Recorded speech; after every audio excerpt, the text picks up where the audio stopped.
Three, two, one.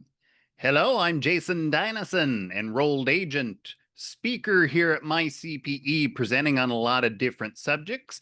And it's time now for another MyCPE Insights.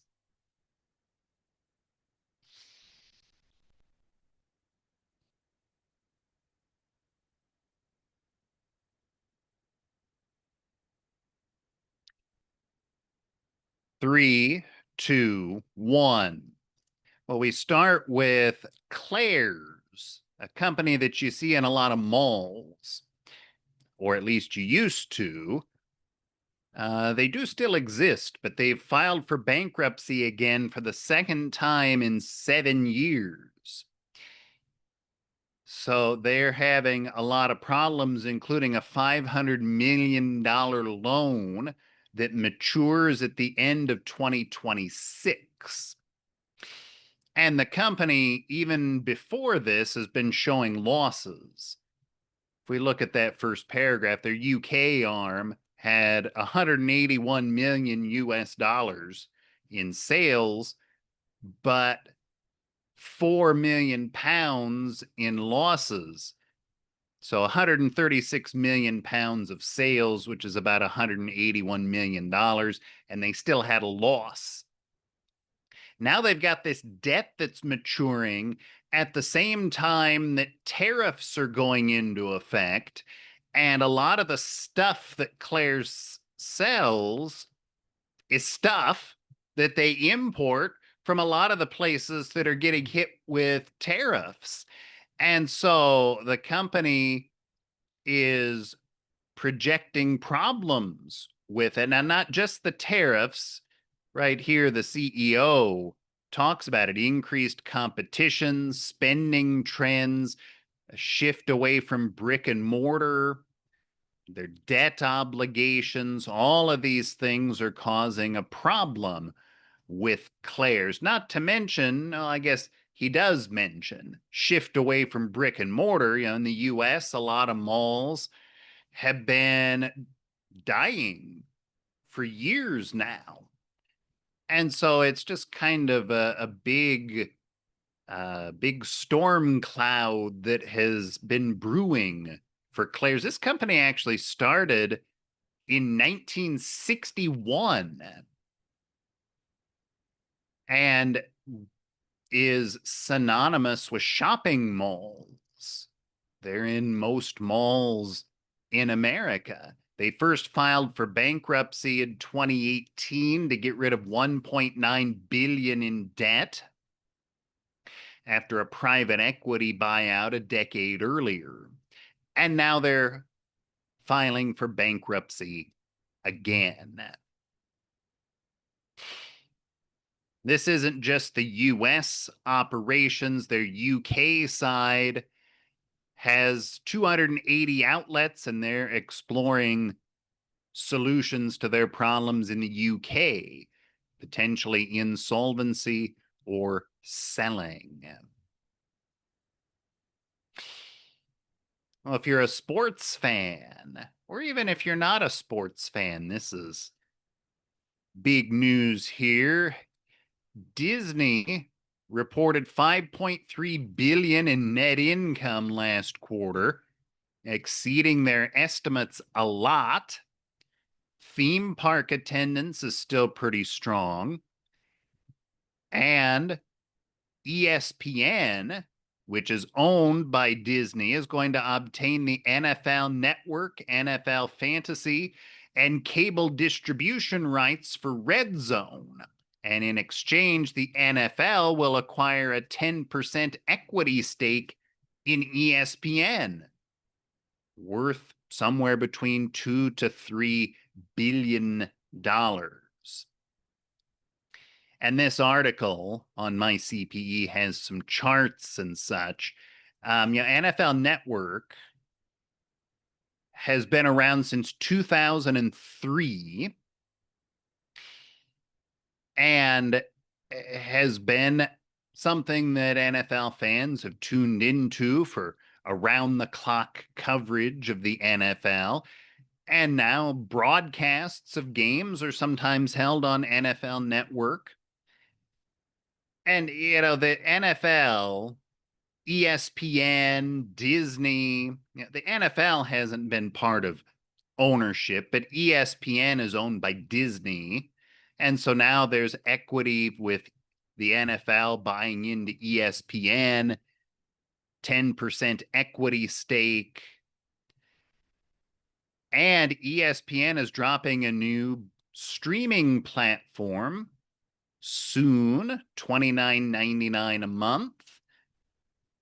NFL, NBA, WNBA, Major League Baseball, and NCAA sports, NCAA women's sports championships, along with the various studio shows that Amazon or that various studio shows that ESPN has.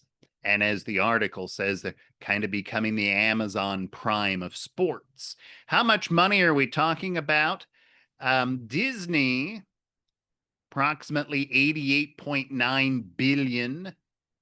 The NFL, approximately 20 billion in revenue, and the NFL's stake in ESPN is estimated at $2 to $3 billion. What are the tax implications? That's something that people, well, maybe not everybody, but it's something that if you are an accountant or a tax pro, you probably wonder what are the implications. So for Disney, it's probably going to be a stock for asset exchange under Section 351 that makes it non-taxable. No major changes to their profit and loss. Preserves their capital and also will boost ESPN's balance sheet through goodwill. The NFL, their receipt of equity is probably not taxable if they hold it long term. ESPN, the rumors are that it could spin off or go public. And so the tax implications may not be so large, but the IRS, of course, will be watching a deal of this magnitude. Well, tariffs have been in the news a lot recently, and 10% to 50% on a variety of different goods and a variety of different countries. So, Canada 35%, Brazil 50%, India 50% for buying Russian oil. Various tariffs as listed on the screen here. Taiwan and Vietnam 20%, the European Union a 15% tariff, South Africa 30%, Japan and South Korea 15%, and Switzerland potentially 39%, with more coming.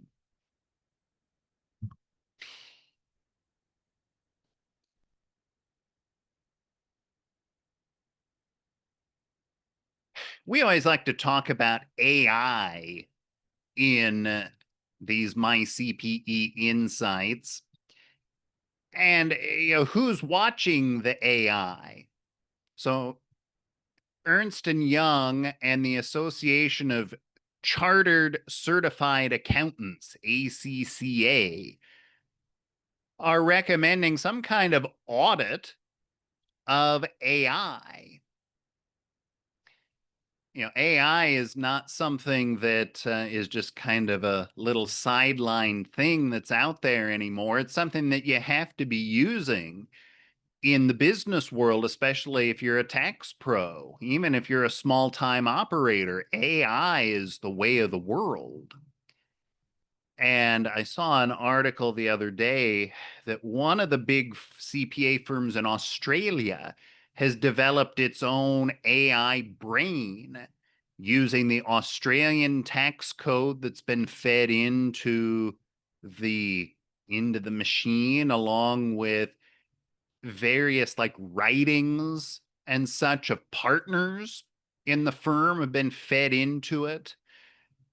And so, I mean, this stuff is happening. How do you assess it, though? How would you even start if you're doing an audit of the AI? Well, government assessment, looking at things like what sort of rules, what sort of guardrails are in place for the GPS. Conformity assessments, does it know the law and apply it correctly, and other standards and such? And then performance, is it doing its job accurately and fairly and without any unintended consequences?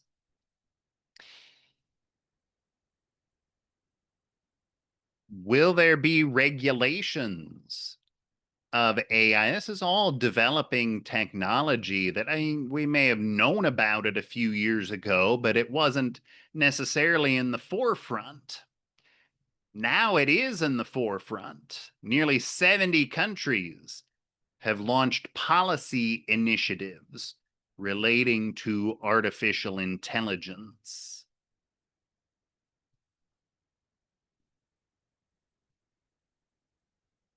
Also on the AI front, the big four is doing things with AI, but you don't have to be in the big four to use artificial intelligence.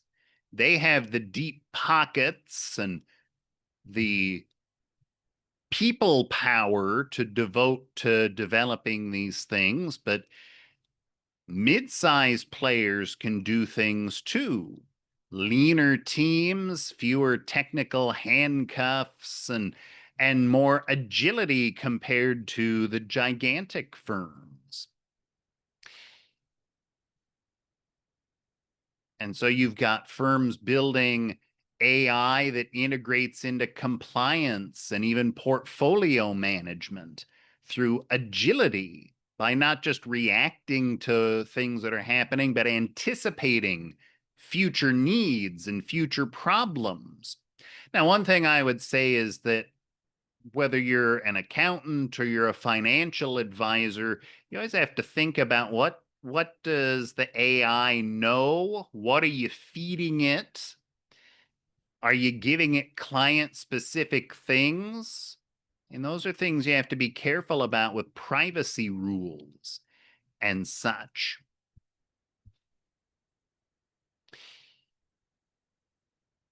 So Deloitte has developed what it calls the Tax Pulse app. Deloitte Middle East has developed this region-specific regulatory updates with insight and commentary, an AI assistant that helps search through things, giving alerts for developments, and then allowing people to register for webinars and other events all through the AI app. You know, the article talks about big four firms with struggles. I think that these are struggles, though, that exist just in general. Cultural resistance. And not everybody wants to talk to the AI, and old habits die hard. There's legacy IT systems that are in place, not just at big firms, but at almost any firm. And leadership disconnect, which kind of gets back to cultural resistance. And then regulatory.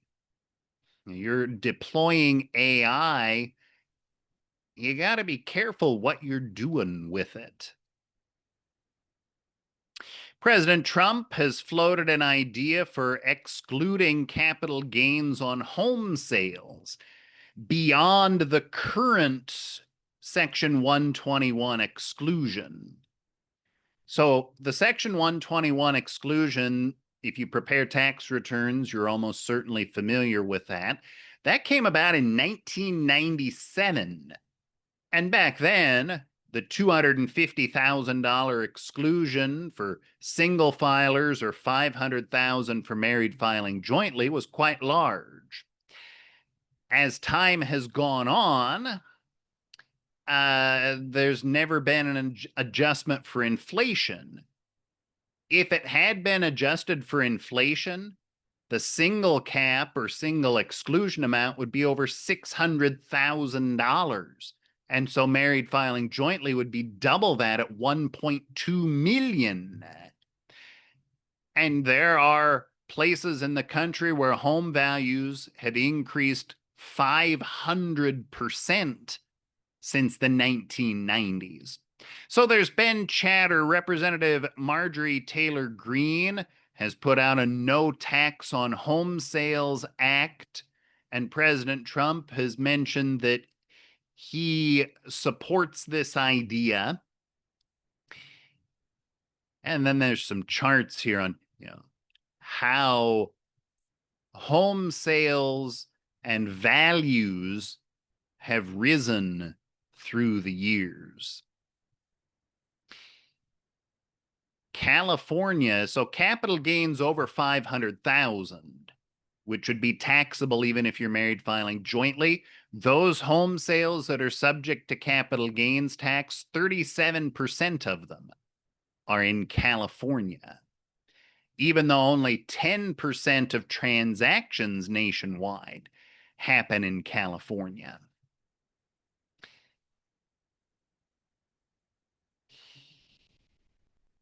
And then it wouldn't be a MyCPE Insight if we didn't talk about a tax preparer who got busted. Here we have a Montana accountant sentenced in a $1.3 million client tax fraud case.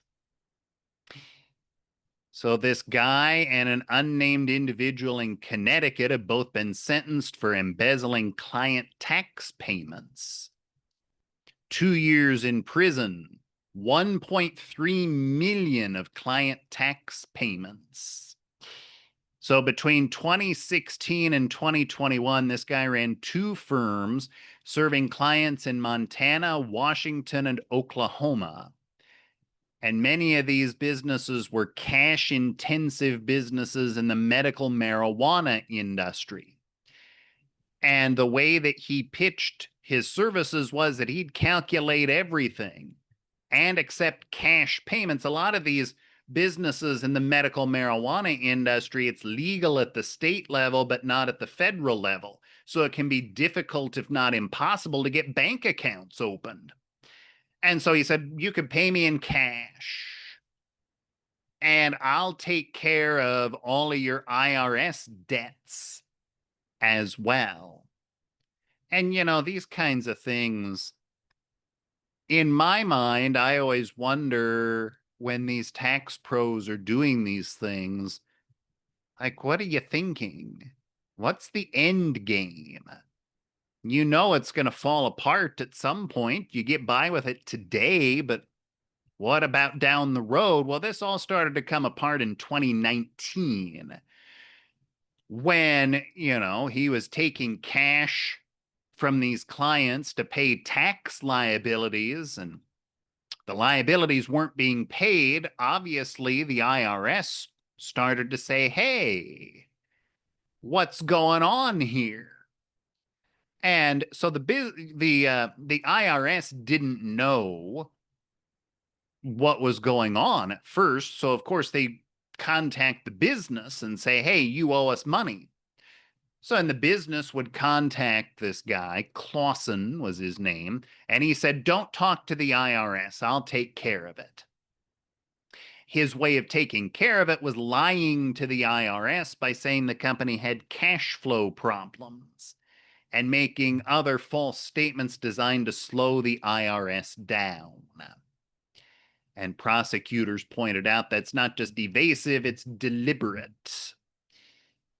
And so at the end of the day, 24 months in prison, 3 years supervised release, a $20,000 fine to the government, and he has to pay $1.3 million in restitution to his victims.